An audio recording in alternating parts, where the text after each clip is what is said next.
Joining us now live is Sue Higginson, New South Wales Greens MP and former CEO of the Environmental Defender's Office, and Ted O'Brien, Shadow Energy Minister. Thank you to both of you for joining us for what I'm sure will be a very interesting debate. Ted, we'll start with you because you and the Coalition, you're working now on a plan to take nuclear to the next election. Why do you think it's time for Australia to scrap its moratorium? Well, Your Honour, I think it's worth starting with recognising Australia already is a nuclear nation.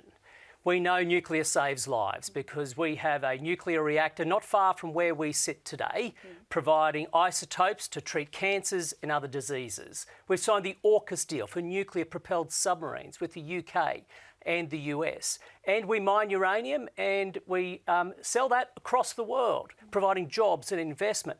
And that uranium powers nuclear energy plants, but we have none of our own. We're at a fork in the road as a nation. How we manage our energy system now and into the future will determine if we remain a strong, independent country or a weak one that's dependent on powers that don't align with our own. Zero emissions nuclear energy has proven in 32 countries already to provide for cheap energy. Reliable energy and zero emissions energy. And as another 50 nations across the world consider introducing nuclear energy, it's high time Australia does as part of a balanced mix. Okay, so Sue, why do you think Australia can achieve its net zero target by 2050 on renewables only without nuclear? Nuclear is just simply not in the mix. So it's we know we can achieve the renewable future. We're well and truly on the road. We are the most renewable-rich continent on this planet. We have enough sun, wind and water resources in terms of pumped hydro, in terms of wind, in terms of solar. And let's just look at the facts and the money.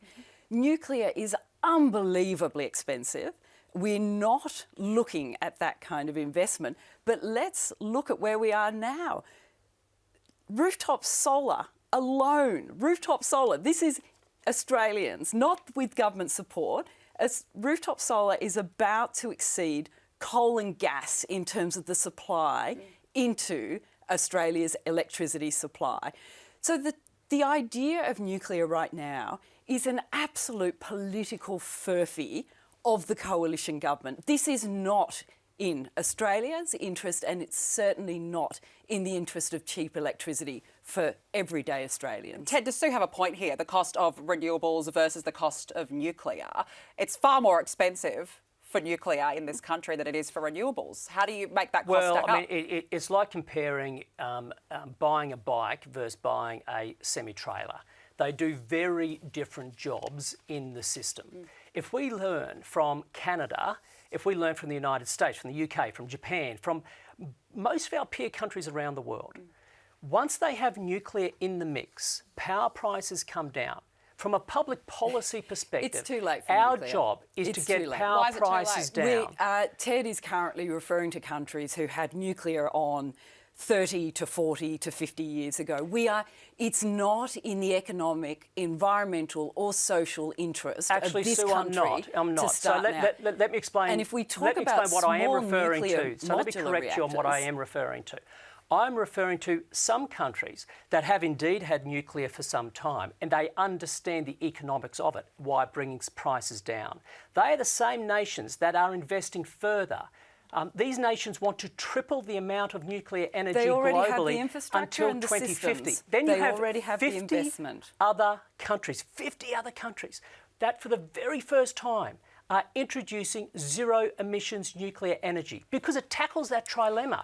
It keeps prices down, it keeps the grid reliable, and it provides for decarbonisation. Politics. It's yesterday's politics, it's yesterday's power, and it's yesterday's economy. And it's not. Well, actually, it's the next future. generation nuclear technology we're talking about. Australians It's about tomorrow's deserve safe technology. and cheap Ted, power. some energy Nuclear experts is say not that yet. nuclear is 25 years away, that the life of coal-fired power plants would need to be extended by up to 25 years if they are to be replaced by nuclear reactors. How would you justify that? Well, other nuclear experts say that nuclear is 5 years away in Australia. Australia, and I don't believe that either. On the other side, I believe it's within a decade you could get nuclear in Australia. On the other side of the argument, to reach net zero emissions by 2050 and shut off all coal-fired power, Australia will need to build the equivalent of 50 snowy hydro schemes. That's according to the Australian Energy Board. So we are way behind on both energy sources no matter what.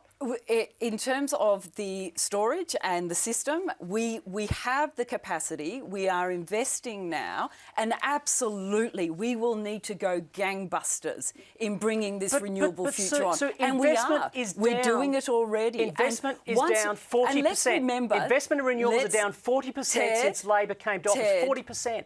You were going to close down a system without a replacement. The coalition abandoned this space and took us backwards for 10 years. We've been 2 years now on catch-up, and we are going gangbusters. It's looking bright. So you say 2 years, and it's looking 2 years good. catch-up, investment is down 40%, workforce is down, emissions are going up in Australia. Emissions are going up in Australia for the very first time. We need to do much better, you're right. Labor needs to do much better. So electricity prices, we are now paying among the highest prices in the world. Because of what the grid is government falling didn't over. do. So the concern moving forward is we are racing to shut down the coal-fired power plants, power stations. But what do we do in the interim while we're waiting for that 2050 target to kick in? Have we got the infrastructure in place? We are absolutely building that infrastructure for right now.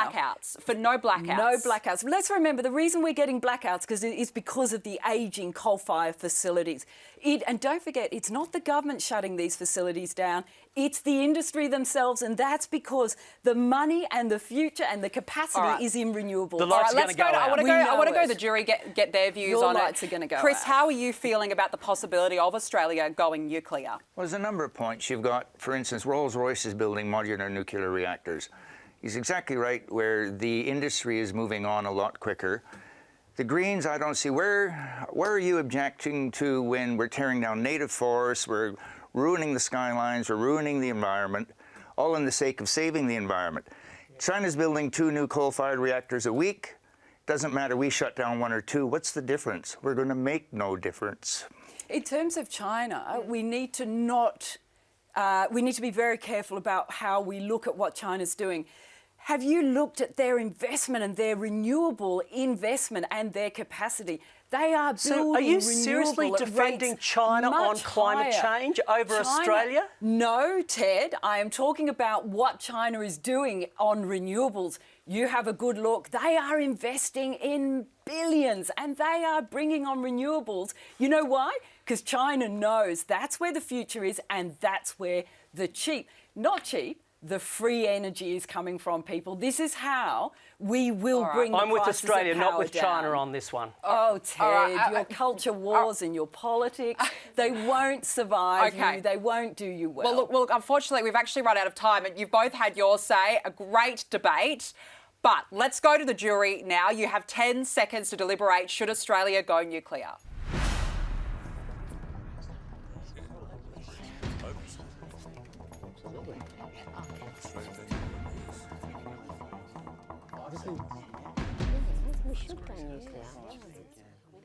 Time is up. What is the jury's verdict? Every one of you said yes, Australia should go nuclear. Hugo, why yes? Look, I think if we are using this technology in other areas of our economy, and if our peers are using this technology, why wouldn't we include this in the mix if it's a zero emission source of energy that's going to give Labor and the Greens what they're looking for in terms of not producing emissions and giving us cheap, reliable power? Why wouldn't we include that as part of the mix? We don't have to make it the solution, but why not make it part of the mix? Part of a mix. Bruce, your thoughts? I think we're a nation of fools, and we're signing a national suicide note if we don't go nuclear. Why? Because I think anybody who believes that covering our environment and spoiling it in order to save it with propellers and panels is a special kind of zealot. There you go. Strong words there from Bruce. Look, it's an interesting debate, and given that the coalition is going to take this to the next election, you can be sure it's going to be front and centre on the agenda. Ted O'Brien, Sue Higginson, great to have you both on the show tonight. Thanks, Thank you Danica. so much Thank you, for Sue. joining us. Thank you all.